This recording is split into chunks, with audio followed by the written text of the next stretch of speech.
Vamos começar, gente? Podemos? Podemos. Vocês Já estão podemos também. Podemos, né? Vocês estão tão caladinhos hoje, o que foi? Não é cansado de ficar em casa. Ah, não fala não.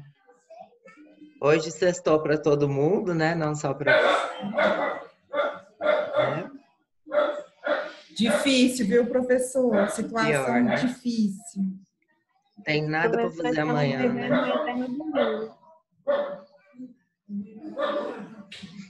Bom, gente, vamos começar então. Como é que foi na semana passada, gente? Vocês conseguiram fazer? Tem alguém que tá com um cachorro aí, podia desligar o áudio, por favor? Aí, obrigado. Como é que foi semana passada? Vocês conseguiram fazer os exercícios? Foi bem tranquilo ou não? Me conta.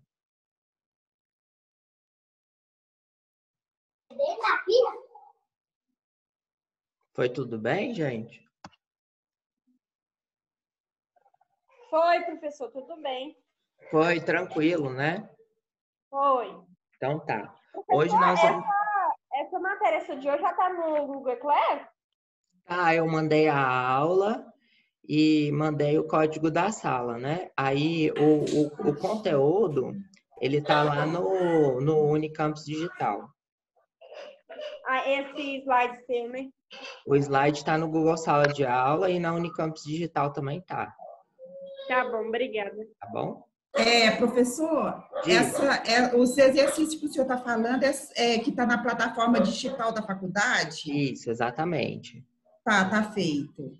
Tá. Tá certo. Eu não sei se eu falei para vocês que não é necessário fazer o desafio. Eu falei? Não falou não. Não? Então, eu vou falar para vocês, tá? Não precisa fazer o desafio, tá? E a partir da semana que vem eu vou discutir eles com vocês em sala de aula, tá bom? E não precisa fazer. Antes eu tinha uma informação que era para fazer, mas agora é outra informação. Não, vocês não precisam fazer, tá bom? Então, o que vai contar ponto são somente os exercícios de marcar X, tá certo? Tá E bom, aí, obrigada. a partir da semana que vem, acredito que eu vou fazer assim. Ver se vocês acham bom esse jeito que foi me passado. Eu dou a aula, dou tipo meia horinha para vocês fazerem os exercícios.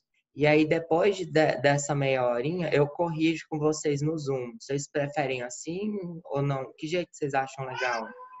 Aí eu acho assim, é bom, melhor. professor. Porque aí a gente não acumula, né, de ficar querendo fazer esse treino da semana, faria só na sua aula mesmo. Então tá. Vocês querem fazer esse teste hoje?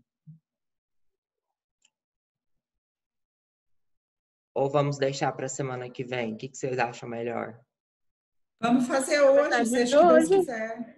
Então tá. Então eu vou fazer assim, nós vamos começar a aula. Aí depois que eu terminar, eu vou dar um tempinho para vocês fazerem. E aí na volta a gente corrige, tá bom? Pode ser? Professor, Diga. mas aí a atividade seria para fazer no sistema? Para vocês fazerem na plataforma lá. E tipo assim, eu vou dar meia horinha para vocês fazerem, né? Ou meia hora, 20, eu acho que nem precisa de estudo, porque é bem rapidinho, sabe? E aí depois que vocês fizerem, eu volto no Zoom e aí eu corrijo com vocês. Tudo bem. Pode ser? Ok. Então tá bom, beleza então. Vamos começar então, gente? Hoje o conteúdo é um pouquinho mais extenso, né? Que a gente começou a falar das doenças bacterianas, né? E aí, mas pelo menos o conteúdo é bem interessante. Hoje nós vamos falar de algumas doenças que todo mundo já ouviu falar. Espero que ninguém tenha pegado todas essas, né? Nós vamos falar de cólera, vamos falar de cólera, hanseníase, tuberculose e tem mais uma que eu esqueci, tétano. Tudo bem? Tranquilo? Bom, todas essas são doenças bacterianas, né, causadas por bactérias, e nós vamos ver um pouquinho de cada um, certo? Bom, o primeiro que a gente vai falar é o Vibrio cholerae. Vocês já ouviram falar do Vibrio cholerae enquanto vocês estudaram a microbiologia? Peraí, só um pouquinho que eu vou passar o ID da aula de hoje para vocês. Está pedindo o ID para entrar, gente? Tem uma aluna que ela tá pedindo. Tá. Vou escrever aqui. 593.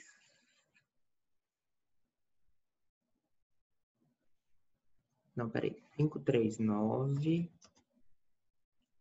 389 0681. Pronto, mandei. Aí o seguinte, gente. O Vibrio cholerae sobre a atividade da plataforma em sala. Então, gente, eu estava pensando aqui, na verdade, essa plataforma, o que eu pensei? De eu dar aula, né? Aí dá um tempinho para vocês fazerem o exercício, que eu acho que não precisa mais que 10 minutos, porque o exercício é bem rapidinho. E aí, de 10 minutos, a gente volta e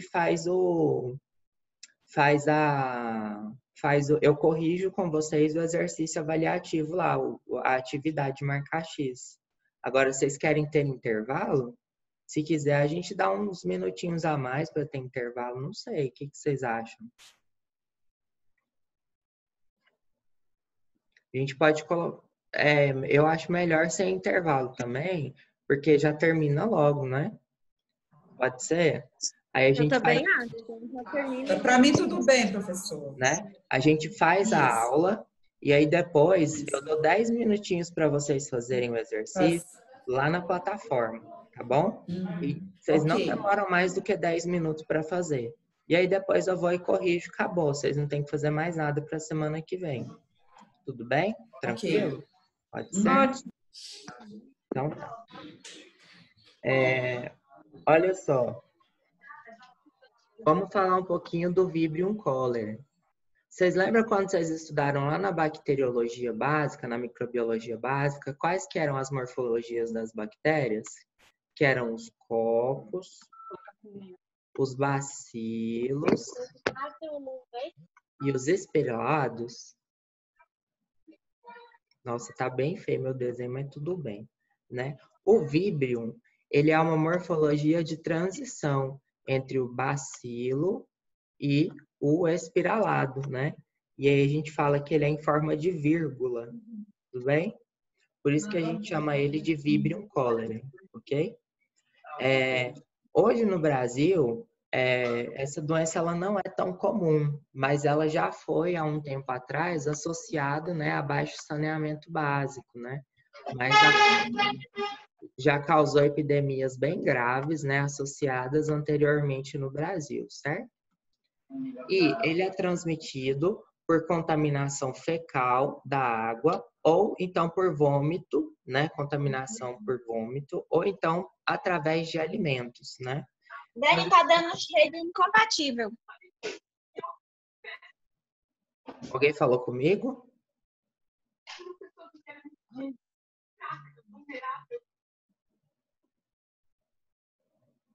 Bom, então é o seguinte. Até perdi o que eu estava falando. Os reservatórios de animais, né, principais são os crustáceos, os moluscos marinhos, os camarões e as ostras. Ou seja, né, os frutos do mar, né? Vocês gostam de frutos do mar? Frutos do mar gostoso. Aqui no Goiás a gente não come muito, né? Porque é caro, né?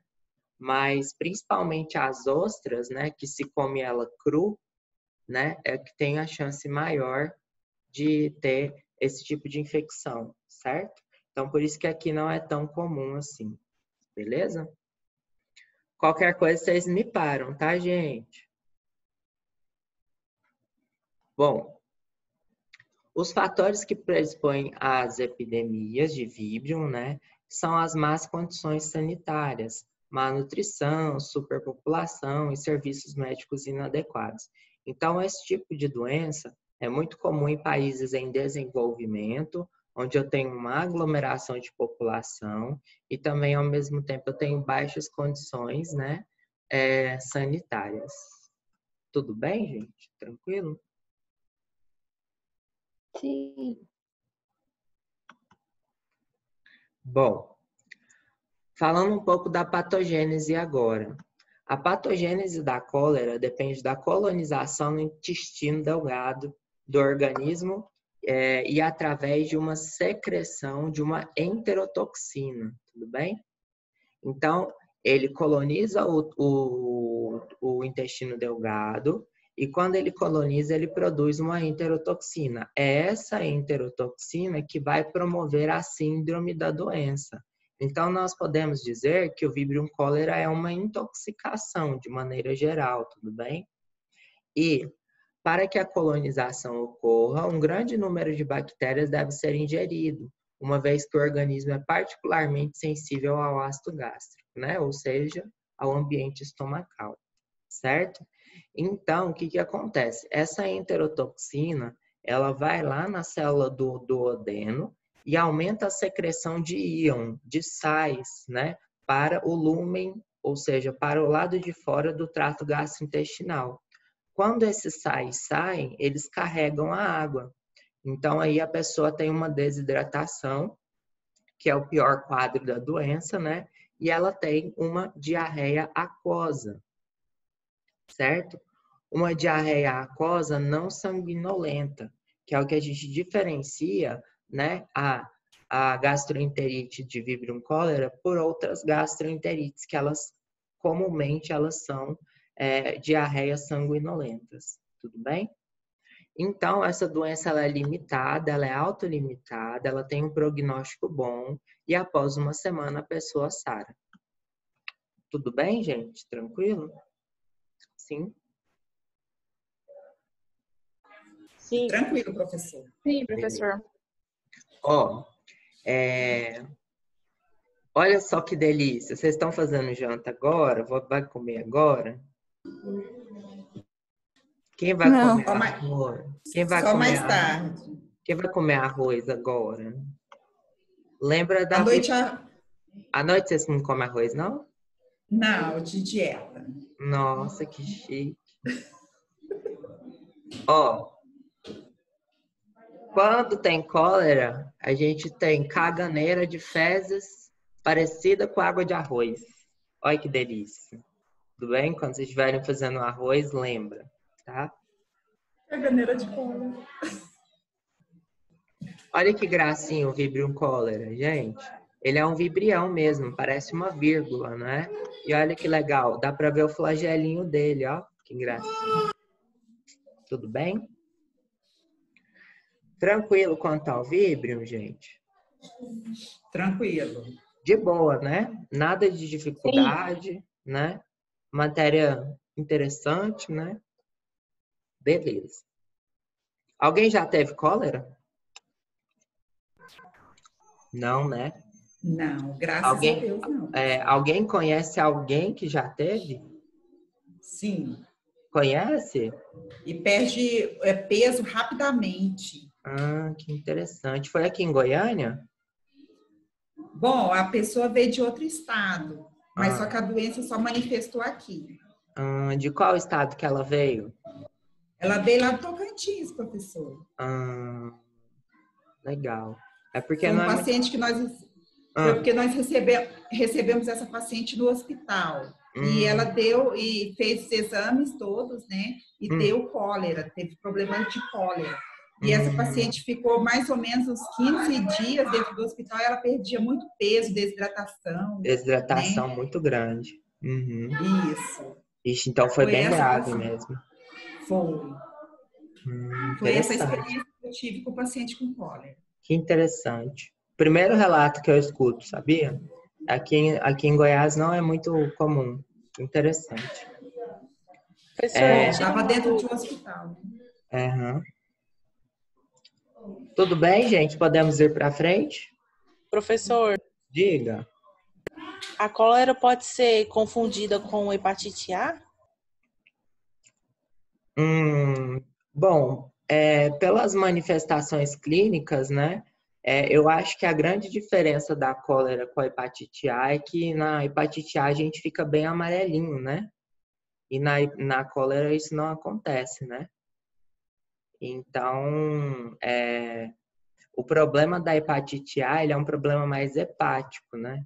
Enquanto a da cólera é bem gastroenterite mesmo, é bem diarreia mesmo, né? Então, acho que pelos sinais, assim, a maior diferença é que na hepatite A a gente tem aquele quadro bem amarelado, né? Pela característica do acometimento do fígado, né? E que não acontece na cólera, né? Então, acho que a grande diferença é essa. Um dá bem mais diarreia e o outro fica mais amareladinho. Bem mais amarelado, né? A hepatite A. Né? Tudo bem? Tranquilo? Agora, a hepatite A já é comum em Goiás. Tudo bem? Já tem uma incidência maior do que o víbrio, né? Apesar de ter vacina, né, gente? Bom, Clostridium tetani, vocês conhecem? O Clostridium tetani, ele já não é um víbrium, ele é um bacilo gram-positivo esporulado, tudo bem? Então, aqui vocês estão vendo um bacilinho gram-positivo, tá bem bonitinho esse gram, tudo bem? E ele é esporulado. Vocês lembram da formação de esporo lá na microbiologia básica? Então, ele forma um esporo, que é uma bolotinha assim, é uma estrutura não metabolicamente, não tem muito metabolismo nela, ela é uma estrutura de resistência e tudo isso porque o Clostridium não gosta de oxigênio, tudo bem? O oxigênio é tóxico para o Clostridium.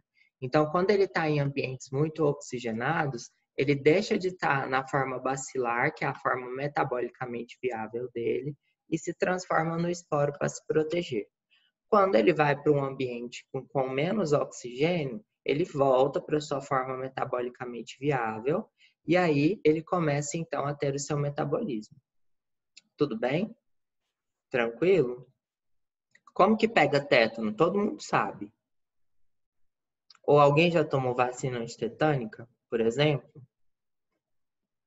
Por algum acidente? Professor, Oi? repete, por favor, essa explicação que você falou agora. Do esporo? Isso, do esporo. Porque ele volta, né? O esporo é um mecanismo de proteção da bactéria contra ambientes tóxicos. E ele não tem um metabolismo tão acelerado quanto a forma bacilar. E o oxigênio ele é bem tóxico para o gênero Clostridium. Então, quando ele está em ambiente com oxigênio, ele sai da sua forma fisiologicamente viável, né, metabolicamente viável, que é o bacilo, e ele se transforma numa estrutura de proteção, que é o esporo. Então, geralmente, quando a gente entra em contato com o Clostridium tetani, ele está na sua forma esporulada.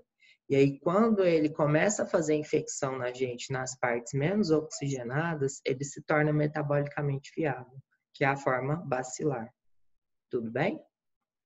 Entendi. Então, ele não é compatível ao oxigênio, né? Isso, ele é anaeróbio restrito, né? Ele não tem a enzima catalase. Então, o oxigênio produz espécies reativas de oxigênio bem tóxica para ele. Então, quando ele está num ambiente oxigenado, ele esporula. Tudo bem? Vamos para frente, Certo. então, gente? Obrigada, viu? Bom, ó, gente, eu já tomei vacina antitetânica, porque quando eu era pequeno, sabe aqueles, tinha um varal assim com, como é que chama aquela cerca? Aquela cerca que tem aquela cerca que põe Arame farpado? Arame Arame farpado. farpado. Tinha arame farpado enferrujado, né? Aí eu fui e machuquei meu joelho tudo, sabe? Assim, eu caí em cima dele e machuquei meu joelho tudo. E aí fez um corte de arame farpado enferrujado, né? E aí eu fui lá para ver se tinha que tomar a vacina, tomei a vacina e tal, né? Então, geralmente, quando se tem um corte com alguma coisa enferrujada, eles falam para você tomar cuidado, tomar a vacina, né? Mas não somente com cortes de coisa enferrujada, né? Ele também está presente no solo, certo? Então, se você tiver algum corte, né? E o corte profundo, geralmente, né? No solo, aí é legal tomar a vacina antitetânica para tentar prevenir de alguma forma que aquele ferimento se torne uma fonte de infecção. Tudo bem? E aí o que acontece? Ele está na forma de esporo, né, no solo, porque é uma forma que no solo tem oxigênio ainda. E aí quando ele entra na nossa pele, ele procura tecidos necróticos para produzir a infecção. Por quê? O tecido necrótico é aquele onde a gente tem célula morta. Célula morta e ausência de vascularização. Se não tem vascularização no tecido, eu tenho pouco oxigênio. Então, é ali aonde a bactéria vai crescer bem. Tudo bem? Tranquilo, gente? Professor, e ele fica vivo quanto tempo nessa forma de esporo? De esporo, ixi, tem relatos de esporo que duraram mais de 100 anos. Muito tempo, né? Isso, muito tempo. Muito tempo. Muito tempo. Professor. Então, depois do esporo lá, você pode esquecer, que ele fica lá muito tempo. Aí é só você pôr na aerobiose, né? Pôr um pouquinho de alimento para ele que ele reativa. Por que que para mordida de animal também toma antitetânico? Mordida de animal? Bom, então, a mordida de animal pode ser também por ele estar em contato sempre, né? Remexendo o solo, né? Pode ser por causa disso, né? E como a mordida dele é bem pérfuro cortante, né? Então é interessante, né? Raiva também e antitetânica também é interessante, se não tiver o conhecimento do animal, né? Então é por isso, é porque geralmente animal fica mexendo com o solo, né? Com a boca, né? E pode Porque minha mãe uma vez foi mordida por um cachorro e lá na UPA eles deram antitetânica para ela. É uma boa estratégia, porque como os cortes são bem profundos, né, pela presença dos dentes, é interessante também tomar a vacina. Tudo bem, gente? Bom, tudo bem. Assim como o Vibrio, o Clostridium tetani, a doença dele é promovida pela toxina. Então, ele tem uma toxina, né? A toxina tetânica, só que essa toxina, ela é bem mais grave do que a toxina do Vibrio cholerae, tudo bem? Ela é uma exotoxina produzida por células vegetativas no local do ferimento. Então, não é na forma esporular, é na forma de bacilo, né? Essa toxina é uma proteína e ela é transportada por via retrógrada para o sistema nervoso central. Olha, que é o perigo. Ó.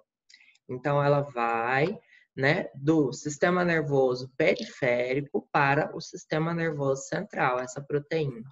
E aí, o que ela faz, né, essa proteína? Bom, ela bloqueia a liberação de inibidores, de mediadores de inibição, por exemplo, a glicina e o GABA, principalmente nas sinapses espinais. As sinapses espinais são aquelas musculares, tudo bem? O que acontece, gente? Vocês lembram da transmissão nervosa, como que é?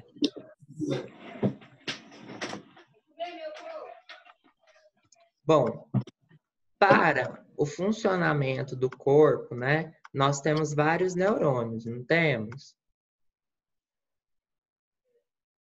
Sim. E para que o neurônio produza o seu sinal e chegue na célula efetora, tem uma coisa que é chamada de impulso nervoso, certo? O impulso nervoso, ele vem do dendrito de um neurônio, passa pelo axônio e vai para o dendrito de outro neurônio. Então, o sentido do impulso nervoso é dendrito, axônio, não é? E como que ele começa? ele tem um momento de despolarização e repolarização da membrana do neurônio, né? Na qual eu tenho meio que um impulso elétrico, e aí quando ele chega no axônio, ele induz a secreção de neurotransmissores. Vocês lembram dos neurotransmissores lá na fenda sináptica? E aí esse neurotransmissor, ele que vai ativar o próximo neurônio para continuar o impulso nervoso. E aí, quando o neurotransmissor chega no dendrito do neurônio, ele tem uma despolarização e uma repolarização, ou seja, tem um impulso nervoso também, através de mudanças de carga elétrica, e aí, posteriormente, ele vai fazendo um impulso. Tudo bem? Agora, vamos pensar nesse neurônio depois que o impulso nervoso passou. Depois que o impulso nervoso passou, vocês acham que... também? A diferença? Aqui, que trem grande, feio. Depois que o impulso nervoso passou... De novo? Gente, tem alguém com ligado aí. Desliga, por favor. Paulo, o que é esse cara? É meu, né?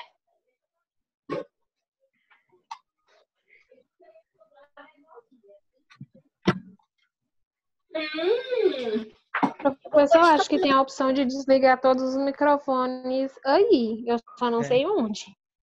Eu vou ver aqui. Ela tá te vendo. Aham. A professora tá te vendo. É o professor. O professor tá te vendo. Ô, professor. Oi. Diga. Professor, Diga. você já viu alguém morrendo de tétano? Não. É muito triste. Eu já vi, tinha 14 anos. Imagina a pessoa do pescoço até no dedão com espasmo, todos os seus músculos enrijecidos, como se fosse cãibra ao mesmo tempo. Nossa, é triste, né? A face dele todo rígido. É muito triste mesmo. Nossa, imagino, né? Imagino. Ela tomou a vacina ou não? Não tinha tomado. Foi da roça, né? Ele veio da roça e foi um pau que entrou nele, sabe? Um acidente. Uma madeira que ele espetou o pé. Nossa, coitado. Não, é muito triste mesmo. As manifestações clínicas são bem tristes mesmo, né? Bom, olha só. Por que acontece esse enrijecimento, né, e esses espasmos musculares? Então, tudo bem quanto à transmissão nervosa aqui, gente? Então, passa de um neurônio para outro através dos neurotransmissores, né? E aí o impulso nervoso segue. Bom, uma vez que o impulso nervoso passou, vários mediadores, né, vários neurotransmissores, eles são secretados lá para parar esse impulso nervoso, que são os famosos, né, neurotransmissores inibitórios, né? Dentre eles o GABA e a glicina, certo? Quando tem a toxina botulínica, ela bloqueia a liberação desses desses neurotransmissores inibitórios. Então, não tem nenhum mecanismo de parar o impulso nervoso no neurônio. Aí o neurônio fica passando impulso nervoso toda hora. Por isso que a pessoa fica tendo espasmo muscular toda hora. Porque o mecanismo que tinha de parar o impulso nervoso, que era a secreção de GABA e glicina, a toxina foi lá e inibiu. Tudo bem, gente? Tranquilo? Sim? Tranquilo. Gente? Tranquilo? Bom, então, quais seriam os achados clínicos, né? Então, o tétano caracteriza por intensos espasmos musculares, né? E aí, nós temos as características clínicas superficiais, né? Incluem o trismo, né? Que é essa parte aqui com a dificuldade ou de você abrir ou de você fechar a boca, né? que seria essa daqui, né? Além disso, nós temos uma contração rígida do músculo e da mandíbula, né? O impedimento da abertura da boca, uma expressão facial característica, né? Conhecida como risosardônico, né? E eu tenho os reflexos também exacerbados, né? E